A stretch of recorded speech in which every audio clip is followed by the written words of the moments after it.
The cell phone. Hello? I'm having an interview with Channel 8 sitting here about these cell phones. For Juliet Barnett and millions of others, it's a lifeline, especially when she fell in April and called 911. It's very, very important to me, very important, because I would probably just lay there and probably die if I couldn't get no help. 911, do you need police, fire, medical? Most calls coming into the Tulsa County 911 center are from cell phones, a big change from the days of landlines, which automatically display the caller's address to the 911 dispatcher. 911, what's the address of emergency? With cell phones, that's not the case.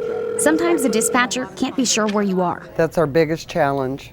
Our absolute biggest challenge is, especially if they don't know, which there are legitimate reasons that someone might not be able to tell you where they're at. When you call 911 on your cell phone provider is supposed to help dispatchers out. The technology is complicated, but what they have to do is hit 2 cell phone towers and then draw a triangle to pinpoint where you're at. The FCC requires it, and they've got to be close, within about 50 to 300 yards. If you're talking 71st and Memorial, where do you start looking? Kimberly Faxon agreed to let us test cell phone accuracy right from the Tulsa County 911 Center. We tried the 5 largest cell phone carriers in Tulsa, starting with U.S. Cellular. 911, do you need police, fire, medical? This is Maureen, the test. The 911 system placed us on Pine Street, several hundred yards away. 911, do you need police, fire, medical? This is Maureen, the test. The results from Sprint were similar. The dispatcher screen said we were quite a few hundred yards away.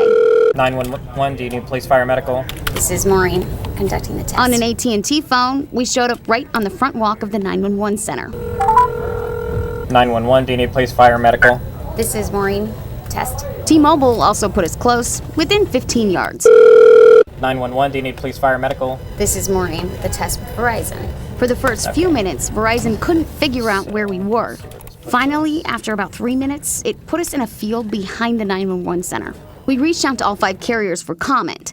Each of them told us the accuracy of tracking a call depends on technology available at the 911 centers, as well as where the call is coming from, which is exactly what we found out in Jinx. Jinx 911, what is your emergency? We tested cell phone calls within the Jinx 911 center, outside the building, and in downtown.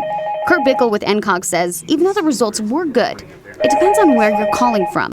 I think that's probably, building itself is probably going to be a lot different, because they do create, I would think they would construct those to where they're resistant. So. And he says even though there are apps on your phone that can pinpoint to right where you are, that's not the case when it comes to 911 calls. And the smartphones are ahead of the technology that resides in the 911 center for them to get that location into their system. That's a pretty hefty distance there. Yeah, that's got to be. Okay, so second cycle. Now we're up here on Pine Street, just north of the building. Meanwhile, back at the Tulsa County 911 Center, Faxon says they do everything they can to find you. It's just that fear of knowing that someone needs help and we can't get it to them. Go ahead. I got a busy line, y'all. Barnett lives near the 911 Center and has faith Tulsa dispatchers can find her if she's in need. I know I have help. If they have to come and break the door in, I have help, 911, do you need police, fire, medical? Dispatchers say technology can be helpful, but any information you can provide on the phone is much more reliable. 911, do you need police, fire, medical? 911, do you need police, fire, medical?